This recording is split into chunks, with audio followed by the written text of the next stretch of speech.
G. Edward Griffin is a living legend. He is the person who popularized the scrutiny of the Federal Reserve System and has brought it to the alternative media. There is still little known about the origins of this organization, and its stock ownership is filled with mystery. In this interview, Mr. Griffin goes into the deep woods and talks about the nature of the beast.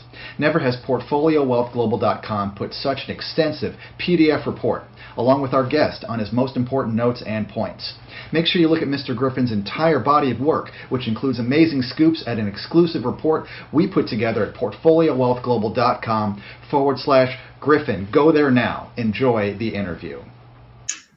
Welcome to the Industry Experts Panel at PortfolioWealthGlobal.com. My name is Michelle Holliday. Today, we are welcoming back to the show one of our favorite guests, Mr. G. Edward Griffin, who is a legend in matters of the Federal Reserve. For anyone who is not yet familiar with Mr. Griffin, we have put together a report about his extensive body of work. It is the only profile of its kind online. The link is at PortfolioWealthGlobal.com/G. And for all of those Creature of Jekyll Island fans out there, this is a phenomenal PDF report, and we are honored right now to be joined by Mr. G. Edward Griffin. Ed, welcome back to the show. How are you today? I'm very well, Michelle. Thank you for that very kind introduction. It's always amazing to have you here. Ed, we want to start off, of course, with the Fed. At this point, do you feel that the Fed has lost control of the economy? The reason I'm pausing on that, because I was thinking of all the different ways you could define control, and I think that the short answer, and probably the most honest answer, is no. The Fed still is in control of the economy. But most people have trouble understanding what the Fed is and what they would consider to be good or bad. What I'm trying to say is this. When I started to research this years ago, I faced the same kind of problem that many people are facing today when they're, for the first time in their lives, taking a serious look at what the Federal Reserve is supposed to do and not supposed to do. And they always come up, as I did, with the idea, well, they're failing. They're not doing it right. Don't they know? Are they stupid? Can't they see what I see? This isn't working. It's not working, guys. You know? Am I the smartest person ever or what? Yeah, right. And so the problem is that in that neophyte stage of understanding what's really going on in the world, we think that it's not working because we're looking at it from our perspective. It's not working for us, but it's working very well indeed for them, you see. Right. For them. And we forget that there's an economy of viewpoint there.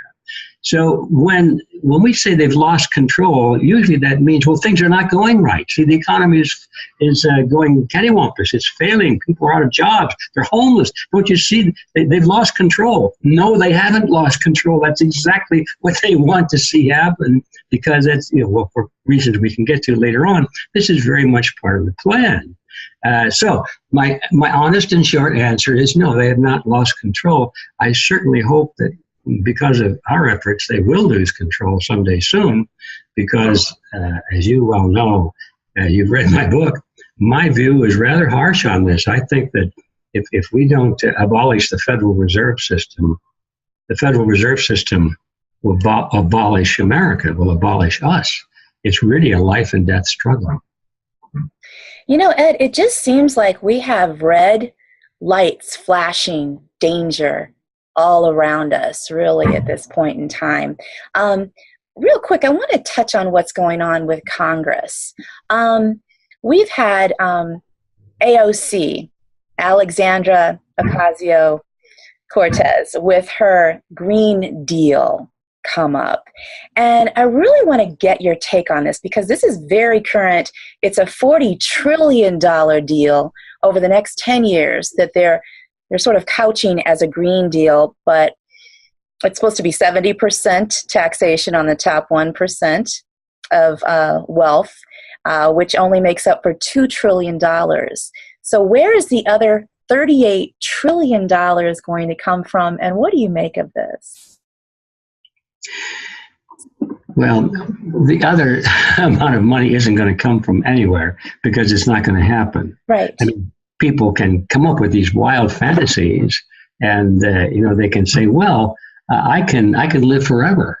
I'm going to live forever. Well, I'm going to live forever, but that doesn't mean they're going to live forever just because they say they're going to do it, because it's impossible to live forever, as far as we know, anyway. And certainly in the field of economics, we have a pretty good idea of what's possible and what's not possible, because we not only have a lot of history to go on, but we've got certain mathematical equations. As far as I know, 2 and 2 still equals 4. So anyway, it's not going to happen. It's a dream. It's a pipe dream. It's actually worse than that. I think in her case, it's probably naivety. I mean, the poor girl doesn't seem to be too bright. Yeah, I mean, just listening to her and these schemes that she comes up with, she's been imbued with this, with the myth of Marxism, from each according to his ability to each according to his need, which sounds very good. And of course, it is good in its purest form, but nobody ever asks the question, well, how? And how are you going to do this thing? Are you're going to make everybody equal? Really? You really want to do that? Or are you just talking about having equal opportunity, equal treatment under the law? Or are you talking about you want everybody the same height, with the same color hair, and the same color eyes? What are we talking about when we say that? Well, the people in Congress, you're not talking about making everybody equal with the same color hair, the same color eyes, the same height, the same weight, the same thought patterns, the same job, the same pay scale. It's impossible. It's not going to happen, but they can advocate it all they want. And they can mess up a lot of things along the way trying to make it happen.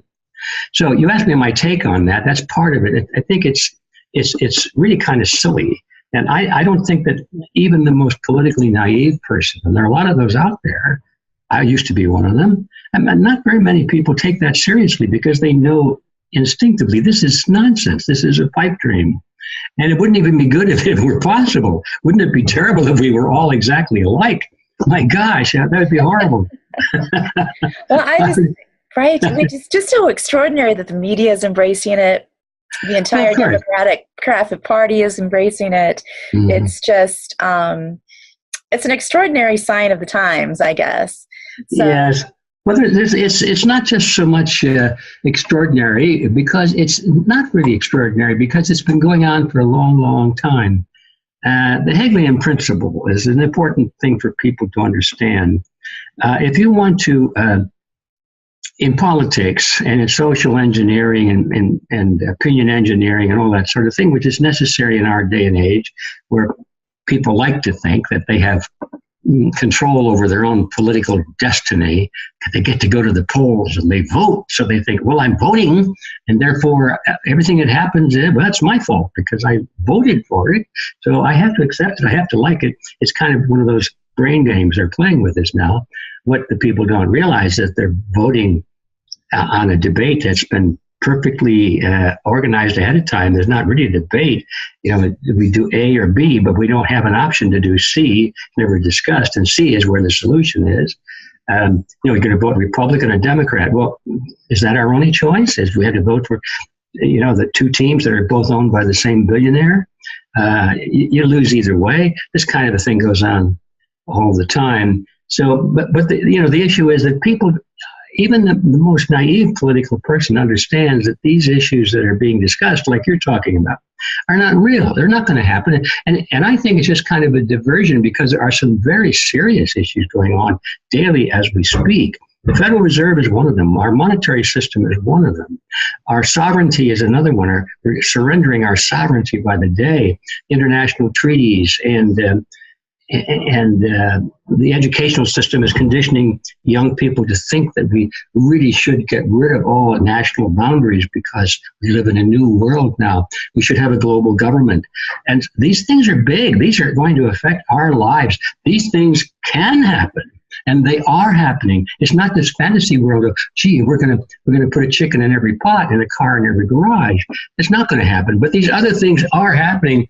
But we don't talk about the really important things, because we're all looking at, like Dancing with the Stars and political propositions about making everybody not having to work.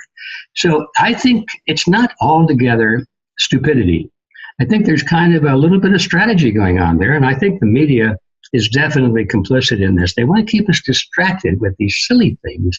Meanwhile, we don't look at the really important things that are going on every day. That's a really interesting take on it, because everyone's sort of like, hypnotized right now with this. Well, we've got enormous problems happening. Well, back to the Fed. Well, let me just continue that, if I may. Sure. The Yes, reason sir. everyone is hypnotized is because the media is hypnotizing them.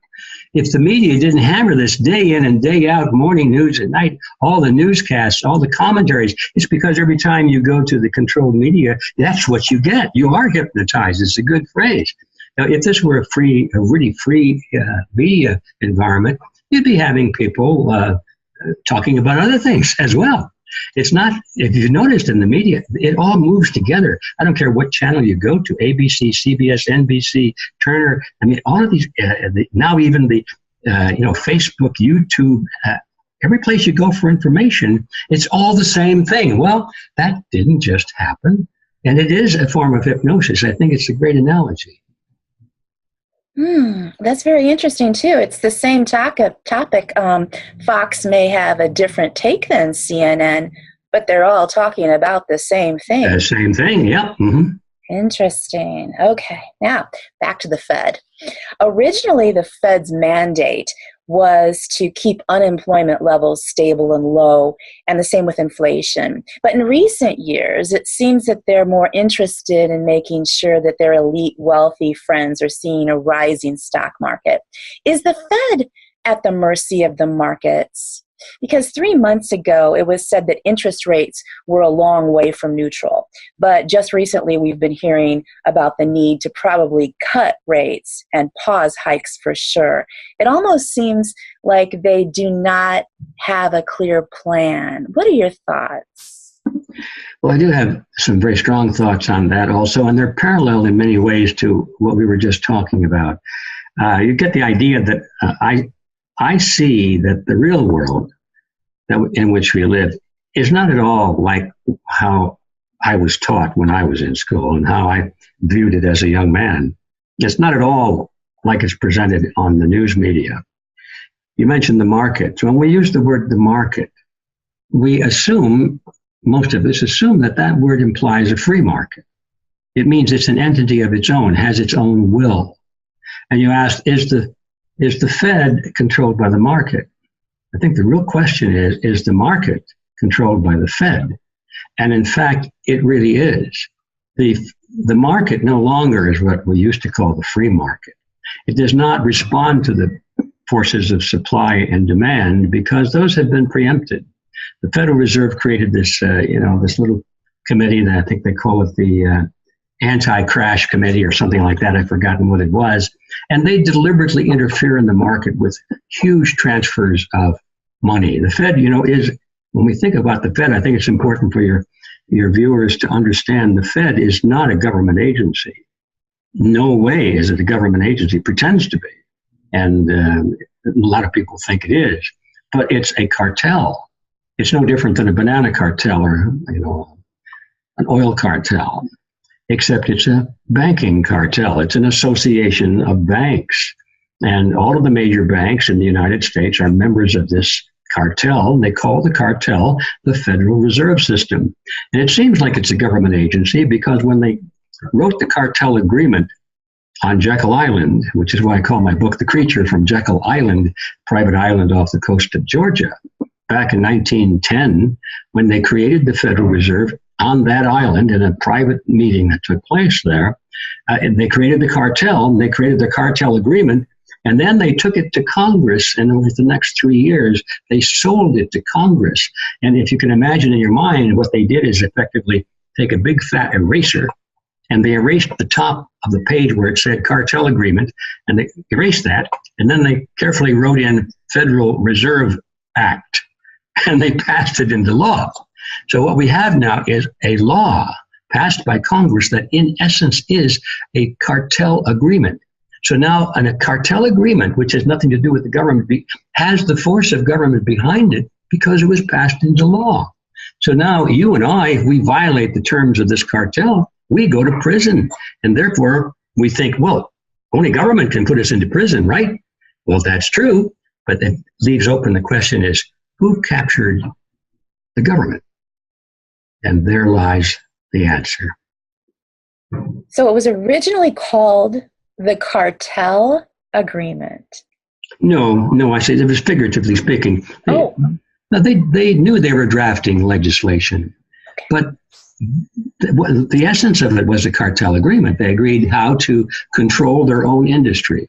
They knew, here, let's make it simple. They knew because of rising public alarm over what was happening in the banking industry. The public knew that they were getting ripped off. There were control over money supply, control over who gets credit, the interest rates, and so forth. And so there was a demand for reform in banking. They wanted legislation. They wanted Congress to control these big bad bankers on Wall Street.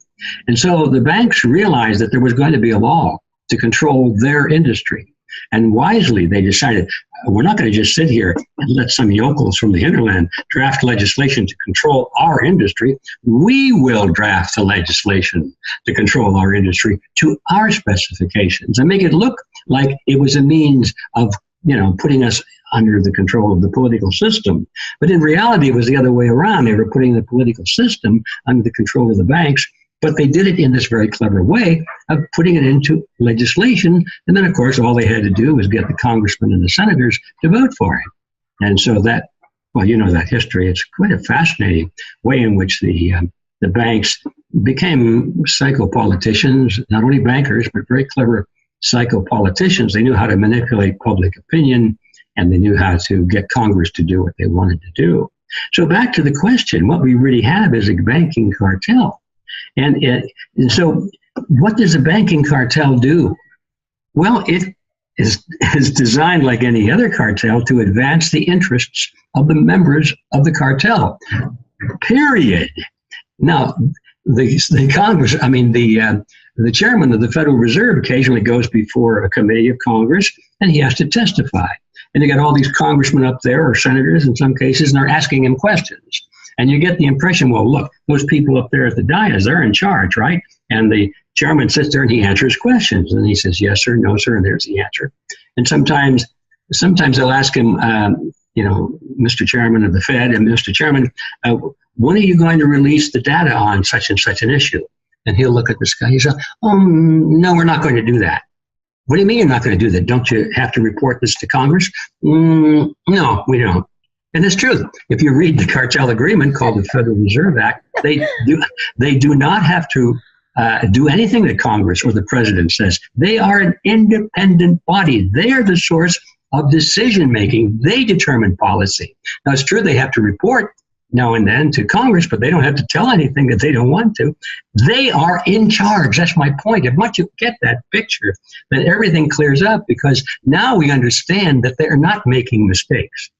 The fact that the economy is doing as well as we might think would want is not because they're failing, it's because they're succeeding. They are plundering the economy. It's their special interests are reaping the benefits of the productive capacity of the nation, and they're ripping it off through interest rates and fees and fines and all kinds of underhanded deals and inside deals and everything. They've rigged it. It's the predator class has captured control of our economic system. And so they're not failing. If we had to give them a report card on the basis of the mandate that you mentioned a moment ago, to keep employment high and interest rates low, that's not the mandate.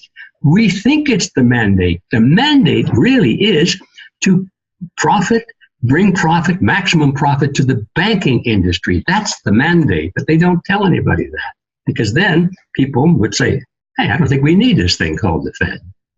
Yeah, they would, right? Yeah, they sure would. So they have to go through this. They have to go through these the motion of making it look like they're serving the best interests of the people. So when the Federal Reserve Chairman testifies, and the congressman says, "Well, Mr. Chairman, why are you raising interest rates?" It wouldn't go well if he said, "Well, dummy, the reason we're raising interest rates is because we can, and we can get more interest, more money into the banking system by increasing rates. That's why we're raising rates," but that wouldn't go over too well. So he says, well, we're raising interest rates because we want to cool down inflation for you folks. We're really concerned about you people. We want the economy to succeed, so we don't want rampant inflation. So we're raising interest rates for you folks, you see. Oh, well, yeah, well, you're not doing too well. Yeah, we know we have a lot to learn, but we're trying, we're in their heart. No, they're not trying at all. See, that's the thing. It's a game they play, and it's about time that people wake up to this game and get out of the illusion and face reality. It's very devious, and all it takes is a little bit of education going back in history to find out what happened. Oh, yes, and this is not theory. They talk about it themselves. I mean, you can get everything I said just now, which sounds extreme, probably to many people, because maybe it's the first time they've heard it, but these bankers themselves say these things. If you read their materials, go to their books, their interviews, their biographies, their friends, the minutes of the meetings of the boards of directors, you read these things, they say these things. They laugh at the American people for being such fools for believing this propaganda. I do think they think the American people are a joke, because they do it in front of us. They tell us what they're doing, and then we go to work and pay them our money. Pay them taxes. That's right. Now, Ed, do you think that Powell gets orders from high above, from what is termed to be the deep state? What's your impression? Well, you asked some tough questions. Can we go back to kindergarten stuff? Right. We've got you here. We want to know, Ed. Yeah. I think what we call the deep state, there are different names for it. The deep state, the elite, the powers that be, the different names. There's no doubt in my mind that the people who we see on television all the time as the leaders of the nation, and this is true of all nations, they themselves are not the source of the power. The presidents, the prime ministers, all of those people, even the head of the Federal Reserve System, the chairman of the Federal Reserve System, they're the figureheads. They are not the power themselves. They come and they go. They come and they go. We have elections, appointments. Their term is short. They're like a bright flash for a while, and then they're gone. They're part of history. But this group that's behind them continues. Now, of course, there's a rotation there too, but we don't see them. We don't see their names very much. Take the Rockefellers and the Rothschilds, for example. Now we're talking about top-tier control. These people do have the power. It is in their hands, and they are the kingmakers. They and their representatives, like Henry Kissinger, for example, is really, I like to think of him as the high-level bagman for the Rockefeller dynasty. That's how Kissinger came into power. That's why he's invited to every important meeting. It's because he represents the Rockefeller interest. And so when we get to that level, it gets kind of murky because they don't work out in the open light. They are pretty much behind the scenes, and they've written books as to why they do that. They don't want to be in the limelight. They really want people to be looking at the puppets that they can bring up and then extinguish if they don't like what the puppet is doing. They can get rid of them. They'd like to have the public focusing on Mr. President or Mr. Prime Minister, and oh man, what happened to him? And this president, he was good at first. Now look what happened to him. Get a new one in there. Meanwhile, the people that are pulling the strings on all of the puppets aren't even mentioned in the news. So that's my view on it. I think it's once you start to read the material of these people themselves, and including the puppets, you read some of the books that are written and the statements written by the presidents of the United States after they're out of office and they're in retirement, in their memoirs and so forth, all the way down from Woodrow Wilson to FDR. Anyway, it's a big topic, but most of these men in their off moments will say, well, yeah, you have no idea what's going on and where the power lies. These forces are hidden. They say, these are the people who are in this mainstream and benefiting from it, and in their unguarded moments, they'll say, yep, of course, we all know that. Don't you know that? Sort of thing. They go to these meetings at Davos in Switzerland, and they go to these private meetings in the Bilderberg group, and they all know that they are not the power. And they go there to find out what they're supposed to do and when they're supposed to do it and what the party line is. And it's once you get into that literature, and again, I want to remind your listeners that this is not the literature I'm talking about comes from those people. They speak about it themselves. It's not something that I or other critics might come up with. We just study what they say. Council on Foreign Relations is very clear about how they operate. There are 4,000 people, more or less, 4,400 some people in the United States. And you look at the list of members, these are not just the guys working in the shoe industry or, over there in construction or something. These are all politicians. They're presidents of the United States, the Supreme Court, senators. They're all heads of the largest corporations in the world. They're heads of ABC, CBS, NBC, Washington Post, New York Times, Los Angeles Times, Time Magazine, USA Today, and so on. Go on, look at these 4,000 names. They are the hidden power behind everything that happens in the United States and to a large extent around the world. And there they are. It's right out in the open. How come all of these people in these critical positions are all part of one organization? Don't you think we should be curious about that organization? Well, yeah, I'm very curious. And it's interesting because you don't have to dig very far to find out what they believe in. Go to their own literature and they'll tell you that their goal is to create a new world order. This is their phrase, a new world order based on the model of collectivism, which means, first of all, they want world government. That means they want the end of the United States as a sovereign nation. They want the end of America as a sovereign nation. They want to be merged into a global government with them in control, of course, through the United Nations. And so right away, we know that all of these people in charge of these high positions in America want the end of America as we have known it. Well, that's kind of profound, isn't it? That's why these are the people who are in these high positions in government making decisions of what goes on in the polls, who you can vote for, who the candidates have been selected. They're all in agreement with the master strategy. And you have no choice. You can, well, you're Republican or Democrat, but you've noticed the wars go on the Republicans and Democrats, and both candidates say, elect me and we'll put an end to these wars. Well, yeah, we elect them, and we go from party to party, but the wars continue just the same. And that's true of all of them. I mean, I think it was Obama said he was going to stop these wars in the Middle East, and of course he increased them. And now it's Mr. Trump said he's going to bring our troops home. He's going to put an end to these wars, and he's increased the military support in the Middle East.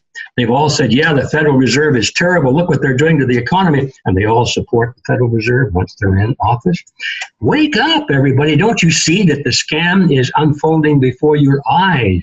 And you don't want to see it because it's so horrible. It means that you've been lied to. It means you've been played for as a sucker. It means you better do something about it or you're going to lose everything. That's why it's hard for people to see it, is because they understand at this subconscious level that, oh my gosh, I'm in trouble. We're all in trouble. And nobody wants to face up to that. They'd rather live in that comforting world. Oh, well, I'm sure that Q is going to take care of it. These good people are hidden in government. Oh, they're going to come out and they're going to save us and we don't have to do anything.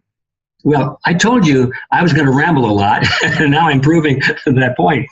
But when I get into these topics, and you hit some really good ones, it's like opening up one door, and then there are three doors on the other side, then you open one more, and there are three doors on the other side. This is a huge concept of controlling society. How can a few people, a very few people, 1% of the population, control 99% of the population? And we're touching on some of the mechanisms right now of how that is possible. That is really just, it's outrageous if you step back and look at the fact that these are very few people controlling massive amounts of people. And the way that they've gotten into power to do this has been so orchestrated behind the scenes over decades and decades. And it's just, I don't know, it seems so, it's almost diabolical, Mr. Griffin. But how do we go about, I mean, besides, I just think, honestly, that we should all run for office. I mean, I just really think that our butts in the chairs of these decisions. But let me ask you something. If we did, because of the power that they yield, say I ran for office, because of the power they yield, are they so powerful I would become one of what we call, the puppets I mean, is that just something that is inevitable? No, I don't think it's inevitable. That's the easy part to your question. It's certainly not inevitable. I think if there are just enough people who understand what's going on and have the courage to face it down, and it does take courage, because if anybody stands up against these very powerful forces, they are at risk. And now when I say that, I don't mean that they're going to be assassinated necessarily, although that is definitely on the list, but it's usually the last option. They can control people in a lot better ways than that.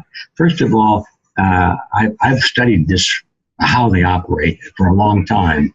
And it's pretty clear that the first thing they do, if they have someone like you or me who is speaking out against what's happening and exposing their plans, but the first thing they do is ignore it. And this is a very effective strategy, because for the most part, their opponents are underfunded. They have no means to massive communications. They're a little voice. They might be a little spark. They do something that captures attention. Oh, look, here's a rising star over here. But they have no money. They have no support. And they just wither away. And the first thing you know, oh, well, whatever happened to so-and-so? Oh, I don't know. I haven't heard from them in a long time. They just don't have the staying power. Our opponents know that. And so the first step is just let them alone. They'll disappear. Now, if that doesn't work, and for some reason they do manage to get some funding and some following, and they begin to grow, now the next step is to destroy them in the media, to convince the world that these are bad people. And many people have something in their background that could be used to be evidence of that fact. They'll find something if they can, and they'll blow it up way out of proportion usually. Sometimes they'll really find a genuine skeleton, but if they don't, they'll plant a skeleton in there, and they'll then find it, and it won't be real. But the public won't know that, because all they'd say is, my gosh, look, it's in the newspaper. Or this person is a pedophilia. Or this person is a tax evader, or this person has 3 girlfriends or something. His poor wife, what you know, they make things up, or sometimes they're partially true, sometimes partially. It doesn't make any difference. No matter what they put in the media, the people will believe it. I have to laugh. I'll tell a little side story. My mother-in-law, God bless her, she's gone now, but she was an amazing woman in many ways. I admired her a lot. But she had a funny thing she used to say about the newspapers. You can't believe anything in the newspapers. It's all lies, she would say. I think, yeah, that's right, Mom, it's true. And then she'd be sitting there reading the newspaper in the morning, and she'd say, listen to this. And she started to read something off. So and I thought it was kind of an example of what goes on in the public mind. We know that you can't believe the media, but knowing it, still people believe the media. Right, exactly. So that was the next thing, is to destroy a person in the media is relatively easy if you own the media. And they do. Look at this Council on Foreign Relations list. These people own all the major media outlets. And so they do have that power. And so that usually is enough to knock somebody out of the saddle. And if that doesn't work, the next step is to come to them and infuse them with money. And they say, well, Mr. Jones, we've been looking at your efforts here, and we like what you're doing. Now, we don't agree with everything, but we think you're a good, what you're onto is a good thing. You're a good candidate, let's say, and we'll put some money behind you. We'll make you president. We can do that, But all we ask is that when it comes time to make appointments to the Federal Reserve System or to the Secretary of State or Secretary of Defense or whatever it is, that you will consider our list of nominees. And of course, well, yes, how many millions are you going to put into my campaign? Oh, yeah, I could look at your list of nominees, and could they make a deal, in other words? Like President Trump said, he went to meet Mr. Kissinger one day and spent a whole day with him. And he told the world, he said, vote for me because I'm a deal maker. I make deals. So we know what he did with Mr. Kissinger that day. He made a deal. We don't know what the deal is. But Mr. Trump told us that he's a deal maker and he can work with anybody. So this is how it works. Now, somebody offered a lot of money. I mean, even to Mr. Trump, there are people with a lot more money than Mr. Trump, people who could make him president, people who could give him all the best investment opportunities for his real estate projects that you can imagine. And so that's how they approach people. It might be an organization. They say, your organization needs money, doesn't it? Oh, man, does it ever? Well, we're thinking about making a fairly generous donation of perhaps $5 million. And if that works out, maybe we could do 10 million annually after that. And does that interest you, sir? Oh, yeah, does it interest you? Yeah, of course. Well, all we ask, of course, is that you might consider putting on your board of directors some people that we would suggest to make sure that our money is being spent as we hope it will be. Would that be acceptable? Oh, yes, sir. Come on, load up the board of directors, take over the organization. And they use money. Say, well, how would you like to retire, Mr. Smith? We can get you a nice office and a penthouse there in New York. You don't have to do anything, but we'll give you a $3 million annual salary and an expense account.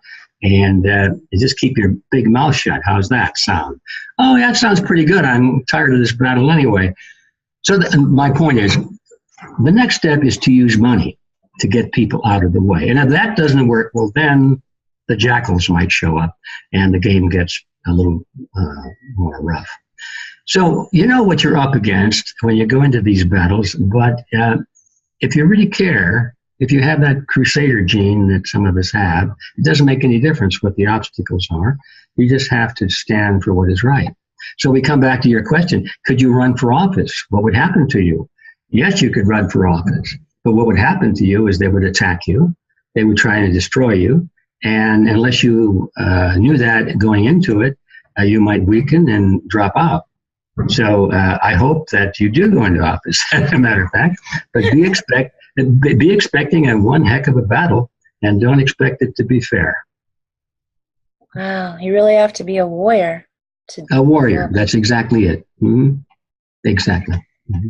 Now, Ed, shifting gears just a little bit, what are your thoughts on how this debt crisis will unfold when it happens? Will it be a market shock, a currency or society crisis, or all of the above? I have no idea. I have no idea. They have the capability of making it all of the above. And I think, back to your question, what would happen if good people were attempting to take over or recapture control of their system? It would not be unimaginable to think that they would crash the whole system completely. Like in a military campaign, if you're in retreat, you burn everything as you retreat, so there's nothing left for your enemy when you get out of there. And if not for that purpose, at least to say, look, you see, everything was fine until these people started to get nosy and they want to take over and what they call reform. You see what happened? Well, we just had a huge crash in the economy. That's what happened. Nicholas Biddle tried that when Andrew Jackson did his war against the bank of U.S. Bank, the third, what you call it, the central bank. We've had central banks before, and Andy Jackson did battle with him, and they deliberately tried to bring the economy down so they could blame Andrew Jackson for it. And if it hadn't been for some accidental leakage of information, and the newspaper picked it up and said, look, this was done not by Jackson, but it was done by Biddle himself, the head of the central bank, well, then everything turned around. So we know what they can do. They would do anything. They would destroy America rather than lose their power. That's very revealing. Now, next question. Do you feel that President Trump is setting up the Fed to be the scapegoat in the case of a coming economic downturn before the 2020 elections? And do you think that Trump has a good chance of getting reelected? Well, those are a couple of different questions there. First of all, I believe that Mr. Trump has no intention of seriously challenging the Federal Reserve. I mean, he's put Fed people into his administration. He's appointed heads of these multinational banks, and he has shown no real interest or desire to do battle with the banks. And I think that he would be, unless he had this crusade like you and I do to bring about reform. If his interest is just to be president of the United States, as sort of like my crowning achievement in life, then he'd be a fool to take on the Fed, because they would they would crash the economy and say, see what happened now that Mr. Trump came into office. They could have done that before. So I don't think Mr. Trump really has any intention of challenging the Fed, although he's made some nice statements, public statements about the Fed. Oh, we got to really do something about that. The interest rates, we got to take control back. He says a lot of good things. And sometimes he'll actually start to do something, but you notice halfway down the track, he turns around and comes back. Says, I changed my mind.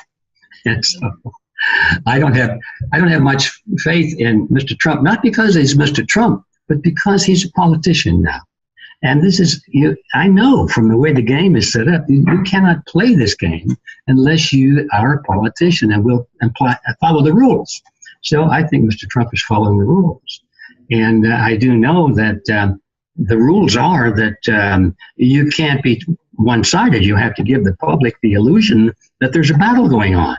Even though you control both sides, if the public knew that they wouldn't be so enthusiastic about getting out the vote. They think that they're determining their own political destiny. If they thought it was all rigged, well, then it wouldn't work. So in order to create the illusion that it's not rigged, you've got to have a battle going on. And the more fierce the battle, the better it is. The public loves it. Look what they're doing. Oh, we love this guy because we hate his enemies. Now, if it's just on his own, we couldn't care. But look how bad his enemies are. So he must be good. You see, this is a game. This is how they play it. You cannot have a war unless you have two sides. You cannot have the drama of a conflict unless you've got two sides. And this is how it works in the controlling of the mind and creation of public opinion and political loyalties. It's just a show. To have a battle. It's just a show. Yes. Amazing. Now, sir, do you believe that we will see a gold standard again? And if so, do you see it being far off in the future, or could it in fact be right around the corner? Well, I honestly believe that we will see a gold standard again. I hope we will, because if we don't, that means that we've pretty well lost everything. Because money is the life stream, the blood supply of any economy, any nation, any culture. And if you take all the real blood out and just put ketchup into the veins and call it blood, it may look okay, it may pump through the veins okay, but the organism is going to die because it's not really blood. Every society, every nation needs real money, a medium of exchange that has value. If people are going to survive in that society as free individuals, because money is merely a form of property. It's your storehouse of what property you've been able to accumulate over your life. And property is necessary if you're going to remain independent from state control. If you have no property, and that's one of the reasons all of the collectivist systems of the world, like communism, socialism, fascism, Nazism, all of the isms that are variants of collectivism, they all advocate the abolishment of private property. Why? It's because if you have property, you have the ability to be independent. You don't need to depend on the state. And the state that wants to control you cannot tolerate your independence. And so you must not have property. So you have to come to us and do what we tell you, or else you will not be able to eat. It's as simple as that. And so if money, which is a form of property, it's a means of exchange between various asset classes, you can trade something for something else. If that is not really property at all, if it's just digital, or if it's somehow created out of thin air, like the banks created now, and it has no value, and if, for whatever reason, if the powers that be, as we were talking about a moment ago, have total control over the money system, which means no gold standard, that's for sure. That means you and I don't have property, really. Or what we have then is only what they give us or allow us to have, which means that we are now slaves. So that's the long way of saying the reason I am a real strong advocate of the gold standard is not because I care about gold or I don't care to be the richest man in the world or anything like that. It's because I know it's the gold standard, and gold or silver or something of intrinsic value as a backing for the money supply is essential for the money supply to work as blood in the veins of society and allow people to be free. Now, is this going to happen? And the way it's going now, it's going in the other direction. If unless there's a change in the trend and in the thinking of the people, it's not going to happen. But it's up to us who see the whole picture to change that environment. We have to become change agents, so to speak. We have to educate people. We have to show them that you're being fooled, you're being tricked, it's like Pinocchio being led to the carnival. You're being led, you're going to be made a jackass. You're going into slavery, everybody. Can't you see that? And so if we can succeed in delivering that message, then like Pinocchio, there is hope for us. We can get out of the trap and we can go on and be real and eventually become, like Pinocchio, a real human being someday. Now, Ed, you have become a legend, and I know that you are the author of many spectacular works, but The Creature of Jekyll Island is a book that is widely considered to be a masterpiece in terms of modern-day economics. It really blows apart the reader's sense of what they thought they knew when they read it. What brought that book to life? Well, I'll give you the short version. Okay. I don't know. And it's the truth. I started that project without any idea of what I was getting into. Everybody goes through that experience. Well, this one was in spades. You know, how many times have you started down a path that if you known at the time where that path was leading, you would have turned around and run for your life. It was just too big a path. Well, that was the case with this book. I thought I was just going to do a little documentary film on the cause of inflation. Of course, that led me to the engine of inflation, which is the Federal Reserve. I didn't know much about it. I just knew that, I think they make money there, don't they? You know, that kind of thing. And so that's what started me on the path. And it's like every time I opened one of those doors that I was talking about before, I thought, well, look at the room I'm in now. Isn't this interesting? And there were a couple of more doors on the walls around there. So when I was through devouring the information in this room, I start opening up some of these other doors. And oh my God, there's so many rooms after rooms after rooms. And so I didn't really know what I was getting into. I find an old book, for example, that I never heard of. And well, this is really interesting. And look, it's got some good facts about the origin of the Fed. And here's a quote from one of the founders. But I wonder if that quote is authentic. They don't say where they got the quote. So I think I'll look and see if I can find that quote and see if it's real. And if it's real, then what's the source? Because I know people won't believe it unless you tell them where the source is. So it was that kind of a process that kept leading me deeper and deeper into it. And this was about a 7-year project, okay? A 7-year project, I think is pretty safe to say. Meanwhile, I'm trying to put food on the table for my family. And writing books doesn't produce any food. Selling books sometimes can do that, but writing them doesn't. And so I had to, discipline myself. Come on, Griffin, you've already wasted 7 years on this thing. And I thought, oh, this is too big for me. And I actually quit. 2 times for sure, and almost a 3rd time. It's what they call that darkest moment of the night, when you just, in the middle of the night, you realize that you've lost. You cannot win. There's no way you're going to reach your goal. I thought, this is too big a topic. I'll never get it right. I'll never finish it. I've got to get back to making a living. And so I quit. But it didn't take long, maybe a month or 2 after that. I back at it again. I couldn't leave it alone. I thought, this is too important. I'm not trying to make a big deal out of it, but you asked me how that worked, and yes. That's how I just couldn't leave it alone. I thought, I've gone this far. Maybe I could go a little bit further, and maybe I could finish it. And so another year went by, another couple of years, I quit again. I'm never going to finish this. Well, I'm back at it again. So it's nothing more than that. It's just a lot of little tiny steps, none of which amount to anything.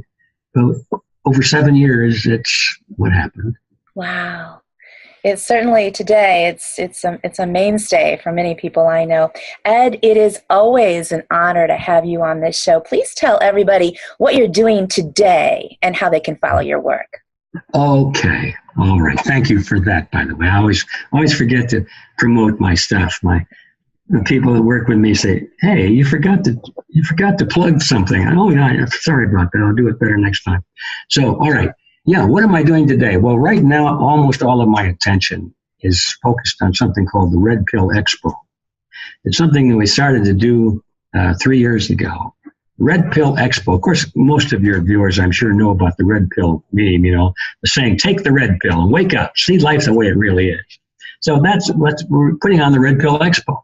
And the whole idea is to open up the stage and the 2-day event to people that have discovered some truth. As you said a moment ago, reading the book, The Creature, opened up your eyes to things that you didn't know existed or were contradictory to what you thought existed.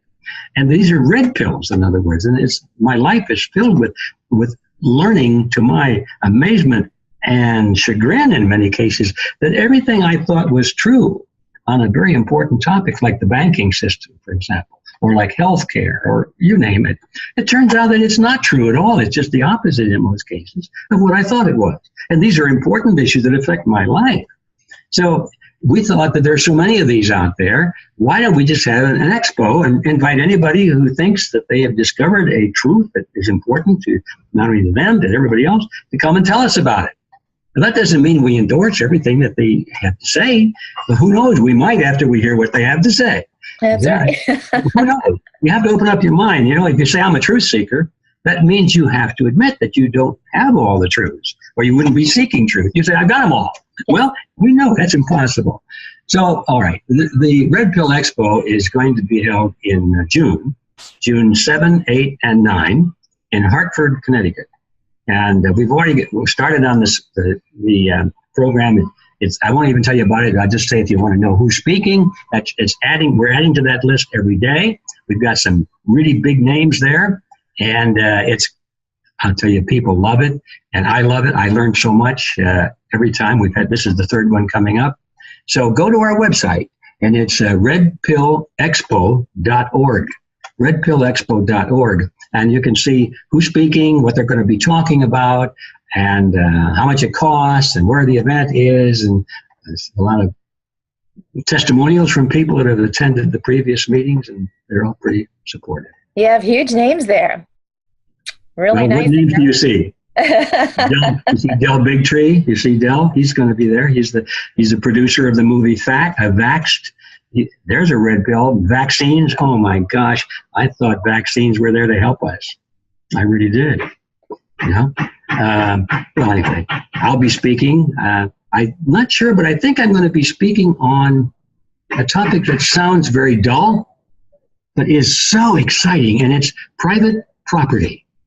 The reason I think I'm going to speak about that is because it's one of the holes left in my manuscript that I've been working on for my next book is private property. Everybody says, well, all the collectivists say you can't have private property because it's not fair, it's unethical, you can't own the earth, and so forth. You know all those arguments. They teach it in school, and they taught it to me. But then we know that the people who value private property as a means of freedom and independence, they say, well, it's very important.